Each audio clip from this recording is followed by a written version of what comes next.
Hello दोस्तों, नमस्कार। स्वागत है आपका मेरे इस चैनल में। राम राज्य का समय था। अयोध्या में चारों ओर सुख शांति और समृद्धि ऐसे फैली थी मानो धरती पर स्वर्ग उतर आया हो। गलियों में हंसी की गूंज थी, साधु संत तृप्त थे और राजा राम न्याय, धर्म और करुणा के दीप की तरह पूरे राज्य को उजाला दे रहे थे।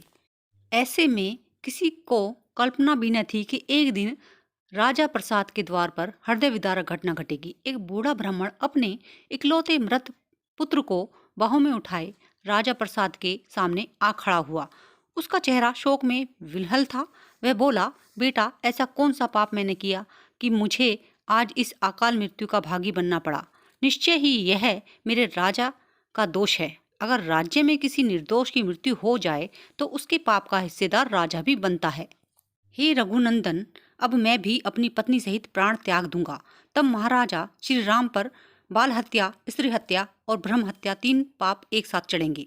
उसकी करुणा पुकार सुनकर श्री राम का हृदय द्रवित हो उठा। उन्होंने ब्राह्मण को संतावना दी और कहा, हे ब्राह्मण श्रेष्ठ, आपका यह दुख मेरा अपना दुख है। बताइए, मैं इस बालक को कैसे जीवन दान दे दूं और कौन सा प्रायश्चित करूं।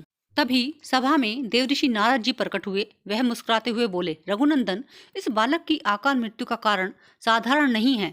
सतयुग में केवल ब्राह्मण की तपस्या करते थे, इसलिए तभी सभा में देवऋषि नारद जी प्रकट हुए। वह मुस्कुराते हुए बोले, रघुनंदन, इस बालक की अकाल मृत्यु का कारण साधारण नहीं। सतयुग में केवल ब्राह्मण ही तपस्या करते थे, इसलिए सभी दीर्घायु थे। त्रेता युग के ब्राह्मणों और क्षत्रियों को तप का अधिकार मिला, द्वापर में वेश्यों को भी, लेकिन इन तीनों युग में निचली जाति के लोग तप नहीं कर सकते थे। कलयुग में उन्हें यह अधिकार मिलेगा या नहीं। उन्होंने आगे कहा कि राज्य की दक्षिण सीमा पर आसुरी भाव से सिद्धि पाने की लालसा में निचली जाति का एक व्यक्ति कठोर तप कर रहा था। उसी के प्रभाव से इस ब्राह्मण पुत्र की मृत्यु हुई है। इस राज्य में जो भी अधर्म होता है उसका चतुर्थांश राजा को लगता है, अतः पाप उसको लगता है। अतः आपको तुरंत जाकर उसका नाश करना चाहिए, तभी यह बालक जीवित हो उठेगा। तब श्री राम अस्त्र लेकर दक्षिण की ओर चल पड़े। आगे चलकर उन्होंने देखा कि एक तालाब के किनारे एक व्यक्ति उल्टा लटक कर कठोर तपस्या में लीन था। श्री राम अस्त्र लेकर दक्षिण की ओर चल पड़े। आगे चलकर उन्होंने देखा कि एक तालाब के किनारे एक व्यक्ति उल्टा लटककर कठोर तपस्या में लीन था।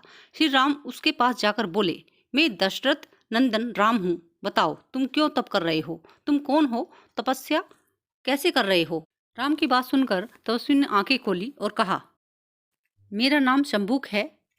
मैं देवलोक पाने की इच्छा से तप कर रहा हूँ। राम ने कहा, तुम्हारा यह कर्म देवलोक के विरुद्ध है। इतना कहते ही उन्होंने उसका सर धड़ से काट दिया। उसी क्षण अयोध्या में उस ब्राह्मण का